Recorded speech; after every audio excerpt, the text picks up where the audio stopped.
I'm really glad to be here. What I think is unique about this convention is it brings together entrepreneurs, innovators from all over Europe to come together and exchange ideas, both about sources of funding, about new ideas for businesses they want to launch, and also mentoring, opportunities for them to get into touch with people who may have founded businesses in a similar sector or who know people who can help them grow their business. So I think it's very important to bring people from all over Europe in one place and to discuss all of these issues, in the heart of Europe, by the way. Well, there are a lot of experiences that we can share, but my view on this is that it's not really for governments to do the heavy lifting.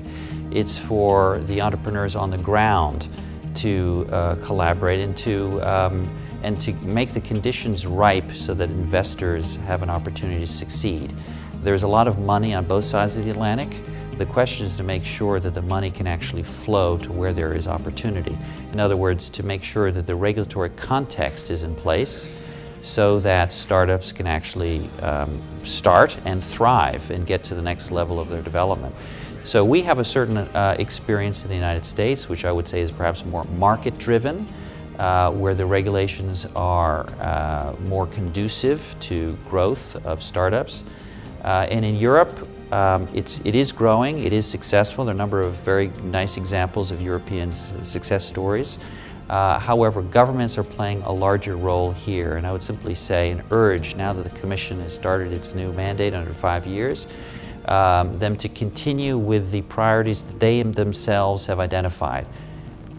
Encourage small and medium-sized enterprises, encourage startups, and to help create a single market, particularly in digital services, and to pressure the member states to lighten the regulatory load on small and medium-sized businesses. A lot needs to happen. I would love to see the day that entrepreneurs are considered as cool as rock stars.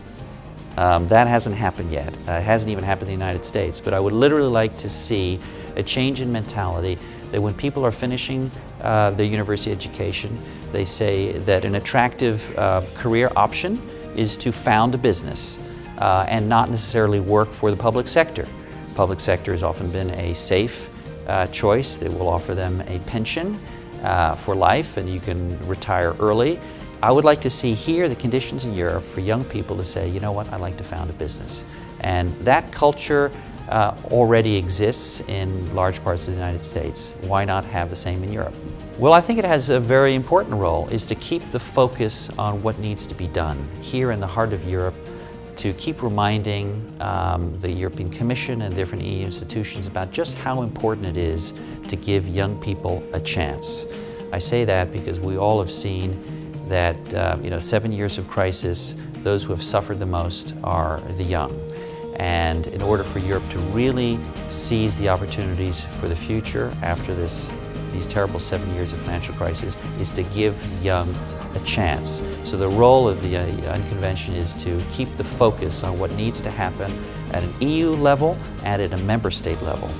And in terms of the regulatory context I talked about before, to allow young people to start a business and to choose the future they want.